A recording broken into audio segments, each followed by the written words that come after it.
I never meant to build an empire. It started as a way to cope with loneliness when my husband Michael's 80-hour work weeks as a corporate lawyer left me alone in our two-big house in Boston's affluent Beacon Hill neighborhood.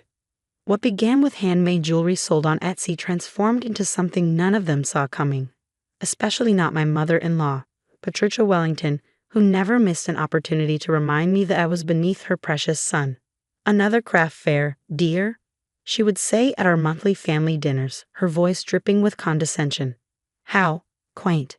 If only she knew that my little craft business had just shipped its millionth order last week. If only my husband knew that while he was billing $800 an hour to make partner, I was building a brand that would soon be worth more than his entire law firm. But I'm getting ahead of myself. Let me start from the beginning.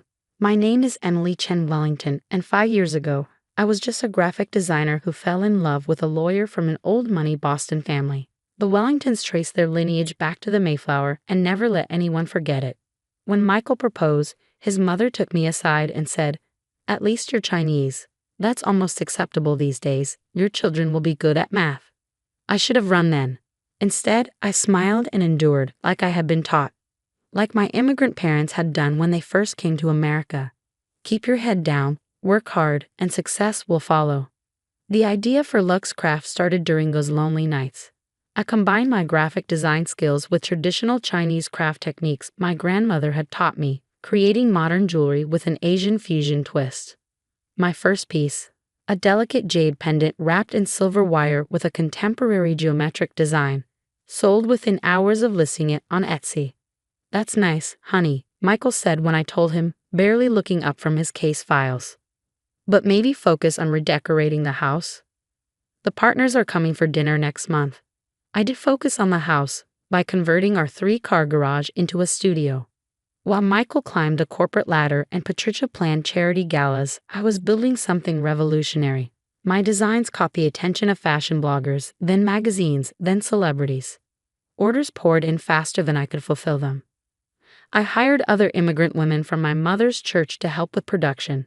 Many of them, like Mrs. Zhang and Mrs. Kim, had been engineers and artists in their home countries, but couldn't find work in America. Together, we created a production system that maintained handcrafted quality while scaling up operations. I took online business courses at night, learning about supply chains, marketing, and e-commerce. My little Etsy shop evolved into luxcraft.com. We expanded from jewelry to handbags, then to home decor. Each piece told a story, blending Eastern craftsmanship with Western design. Our waiting lists grew longer. Venture capitalists started calling. But at home, nothing changed. Michael was too busy to notice that I'd stopped using his credit cards.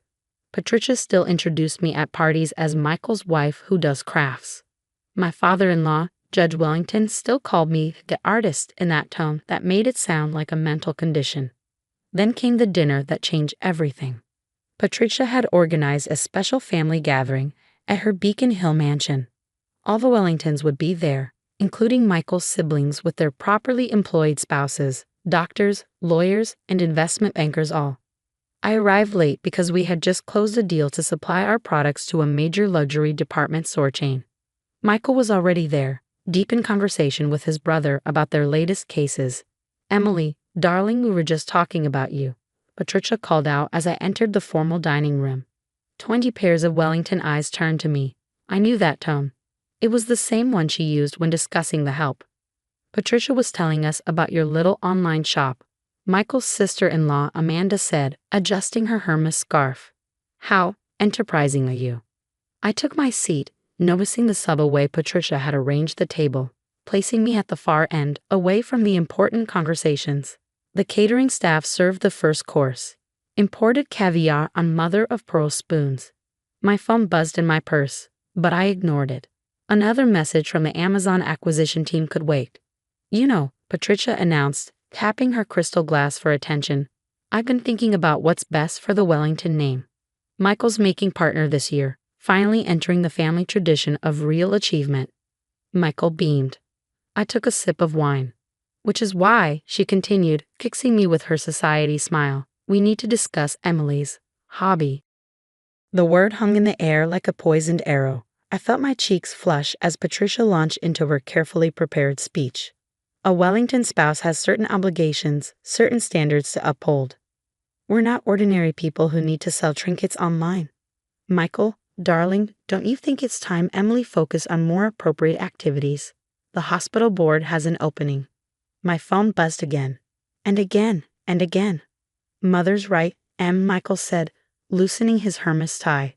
I make more than enough for both of us. This crafts thing. It's a bit embarrassing at this level of society. The buzzing wouldn't stop. As the Wellingtons nodded in collective agreement about my social failings, I finally pulled out my phone. 10 missed calls from my lawyer, 5 from my investment banker, and 1 message that would wipe those condescending smiles off every Wellington face. URGENT, Amazon final offer, $80 million cash plus stock. Need answer tonight. I looked up from my phone to see Patricia frowning at my breach of dinner etiquette. If only she knew what was coming. As Patricia continued her lecture about appropriate activities for a Wellington spouse, I felt a strange calm settle over me. 5 years of condescension, of being treated like a charity case who got lucky enough to marry into their precious family, it was about to end. Emily, are you even listening? Patricia's sharp voice cut through my thoughts. This is important. The Wellington name. We'll be just fine, I interrupted, standing up. Every head at the table turned. I had never interrupted Patricia before. In fact, I'd say it's about to become much more valuable. Michael frowned. Emily, don't be dramatic. Mother's only trying to help. Actually, I said, my voice steady. I have an announcement of my own. I turned to face Patricia directly. You're right. It's time to discuss my little hobby. I pulled up the email on my phone and began reading. Dear Mrs. Chen Wellington, following our final evaluation, Amazon is pleased to present our best and final offer for the acquisition of Lux Craft Incorporated. $80 million in cash, plus $20 million in Amazon stock options, with a 3-year earnout potential of an additional $50 million. The silence that followed was deafening. Michael's fork clattered onto his $400 dinner plate. That's impossible, Patricia whispered, her face pale. Your little online craft shop generated $42 million in revenue last year. I continued, warming to my task. We have partnerships with Nordstrom, Bloomingdale's, and Neiman Marcus. Our waiting list for custom pieces is 6 months long. Oh, and that charitable donation you were bragging about earlier, Patricia? The one where you gave $50,000 to the Asian American Arts Foundation. That was actually from me. I'm the largest anonymous donor. Judge Wellington's bushy eyebrows shot up. You're saying your craft business is worth $100 million? No, I smiled, checking my phone again. According to this new message, Google just countered Amazon's offer. Now it's worth $120 million. Michael stood up so quickly his chair fell backward. But I'm the breadwinner. I make 7 figures. And I make that in a month, I replied calmly. Those nights you thought I was playing with beads, I was building an empire. While you were billing hours, I created jobs for over 200 women, mostly immigrants who couldn't get proper jobs despite having advanced degrees. Amanda's Hermes scarf suddenly looked a bit tight around her neck. But you never said anything. Would you have believed me? I asked, looking around the table. Would any of you have taken me seriously? You were all so convinced that making partner at a law firm was the height of achievement. Patricia had recovered enough to attempt damage control. Well, this is wonderful news. I always said Emily had potential. No, I cut her off again. You always said I was embarrassing, that I was beneath your son, that my little hobby was a shame to the Wellington name. I turned to my husband. And you, Michael? When was the last time you asked me about my work? When was the last time you came to see what I was building in that garage you complained about me wasting? The room spun with tension as years of unspoken resentment finally found voice. But I wasn't finished. I pulled out one more piece of paper from my purse.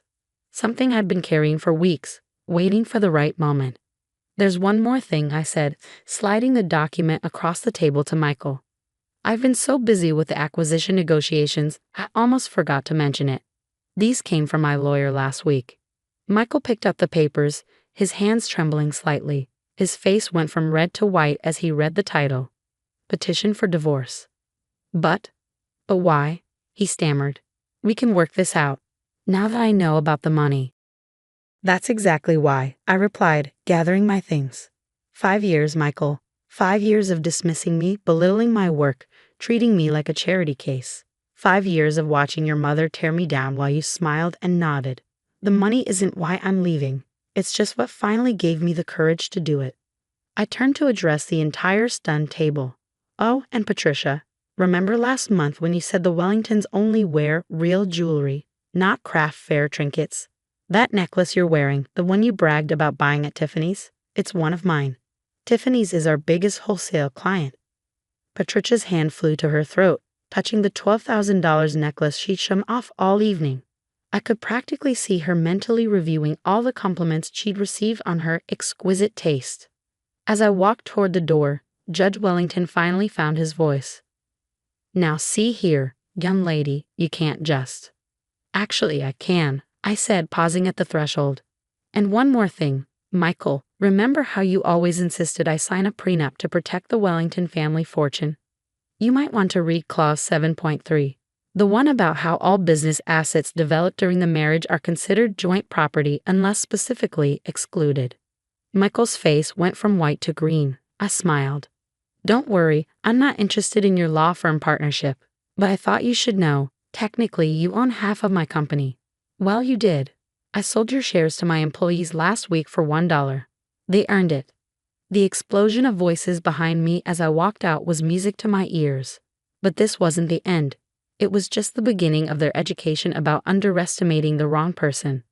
The media explosion hit the next morning. Immigrant woman's craft business sells for $120 million, made headlines across every major business publication. My phone rang nonstop with journalists wanting to know how a simple crafter had built such an empire right under Boston society's nose. But the real drama was unfolding in the Wellington family group chat, which I hadn't yet been removed from. Patricia, she's ruined us. Everyone at the club is talking. Amanda, my friends are asking if I can introduce them to Emily for business advice. Michael, mother, please calm down. My colleagues are congratulating me on my entrepreneurial wife. Judge Wellington, some yuani explain how we Mercedes. I smiled, switching off my phone as I walked into Luxcraft's headquarters, a renovated textile mill in Cambridge that employed over 200 people, mostly immigrant women like my mother. Mrs. Zhang, my first hire and now chief operating officer, met me at the door. The acquisition team from Google is here, she said with a knowing smile, and you won't believe who else is in the lobby. I rounded the corner to find Patricia Wellington pacing nervously, clutching her Luxcraft necklace. She froze when she saw me. Emily dear, she began, her society smile strained. I've been doing some thinking about last night. Mrs. Wellington, I interrupted politely, you'll need to schedule an appointment with my assistant. I have a meeting with Google's executive team right now. But we're family, she protested. Are we? I raised an eyebrow. Last night you made it very clear that I wasn't Wellington material. Now, if you'll excuse me. I walked past her into our main conference room, where Google's top brass waited. Through the glass walls, I watched Patricia's face as she realized that the craft hobby she dismissed was being courted by tech giants. The next few weeks were a whirlwind. Google's offer beat Amazon's, closing at $150 million with the earnout potential. The story went viral. Immigrant woman builds $1 million empire while her blue blood in-laws mock her hobby. Every major network wanted an interview. Michael's law firm colleagues started referring their wives to Luxcraft for trunk shows. The same society women who had snubbed me at Patricia's parties now called daily, hoping to invest in my next venture. But the sweetest moment came during the acquisition closing dinner. Google had rented out the same exclusive restaurant where the Wellingtons had once made me feel like an outsider. As I stood to give my speech, I saw Michael and his family slinking in through the side door. They'd obviously pulled strings to be there. 5 years ago, someone told me that craft fairs weren't appropriate for certain levels of society. That immigrant women should know their place. That success meant following traditional paths. Patricia shifted uncomfortably in her seat. But my mother taught me something different, she said. Success isn't about fitting into someone else's world, it's about building your own. I gestured to the immigrant women who now held executive positions at Luxcraft. Together, we didn't just build a company, We built a community. We proved that craft fairs can become empires, that hobbies can change lives, and that sometimes the people who dismiss you are the ones who end up watching you soar.